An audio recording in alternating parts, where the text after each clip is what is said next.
Assalamualaikum warahmatullahi wabarakatuh. Merdeka! Salam sejahtera untuk kita semua. Om Swastiastu, Namo Buddhaya, salam kebajikan. Puji syukur, marilah kita panjatkan kehadirat Tuhan Yang Maha Esa yang telah melimpahkan rahmat dan hidayahnya kepada kita sehingga kita bisa memperingati Hari Pahlawan hari ini, Kamis 10 November 2022. Saudaraku sebangsa dan setanah air, 77 tahun silam telah terjadi sebuah peristiwa besar, peristiwa pertempuran terbesar dalam sejarah mempertahankan kemerdekaan Indonesia di kota Surabaya, ibu kota provinsi Jawa Timur. Saudaraku sekalian, pertempuran ini, cerita ini dimulai ketika setelah proklamasi dibacakan 17 Agustus 1945. Berita ini menyebar dari pelosok negeri sampai ke luar negeri, bahkan sudah sampai ke telinga Inggris. Mereka merasa tidak terima atas kemerdekaan Indonesia dan mereka masih merasa mempunyai hak atas Indonesia. Hingga akhirnya 25 Oktober 1945 Inggris mendaratkan armadanya kembali ke Indonesia. Tapi tidak sendiri, mereka diboncengi oleh Netherlands Indies Civil Administration atau yang lebih kita kenal dengan NICA. Peristiwa itu tentunya membawa bentrokan terjadi. Rakyat tidak suka mau bentrokan terjadi. Bentrokan puncak terjadi 30 Oktober 1945 dengan tewasnya pimpinan Inggris Jenderal A.W.S. Malaby. Malaby terpanggang dalam sebuah mobil yang meledak akibat lemparan granat saat bentrokan terjadi. Tapi tidak lama, saudara-saudara, tak lama kemudian pimpinan Inggris langsung diambil alih oleh Mayor Jenderal Robert Monson. Atas kematian Malaby, Monson memberikan sebuah ultimatum kepada Surabaya melalui pamflet-pamflet disebarkan ke seluruh Surabaya lewat udara, disebarkan merata, berisi bahwa tuntutan mereka harus menyerahkan senjata hasil rampasan Jepang. Mereka harus tunduk dengan datang mengangkat tangan. Mereka harus membawa bendera putih, tanda bahwa mereka takluk, tunduk kepada mereka. Sungguh ini merupakan sebuah pelecehan terhadap bangsa kita, bangsa Indonesia. Dalam kondisi yang seperti itu, muncullah seorang tokoh yang merupakan pimpinan dari Badan Pemberontak Republik Indonesia, BPRI, Bung Tomo, nama akrabnya. Bung Tomo yang sedari dulu sudah menentang kolonialisme, sudah tidak suka akan kolonialisme, tergerak kembali hatinya.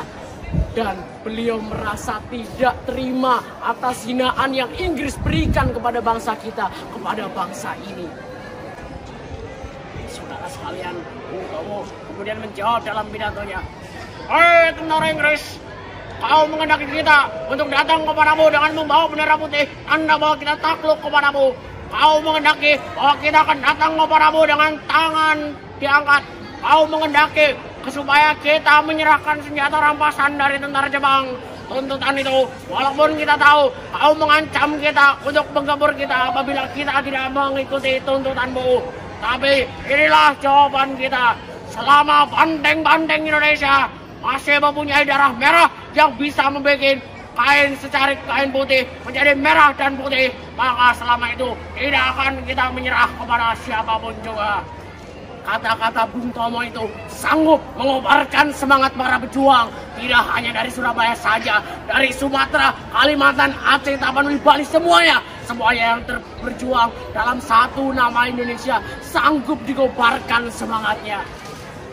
Hingga akhirnya 10 November 1945 pagi, senjata sudah dipegang oleh masing-masing pasukan yang telah bersedia di arena masing-masing.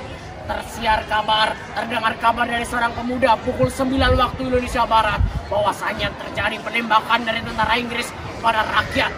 Itu mengingatkan para pejuang akan pidato Bung Tomo. "Saya ingatkan sekali lagi, jangan mulai menembak, baru kalau kita ditembak, kita balik menyerang mereka.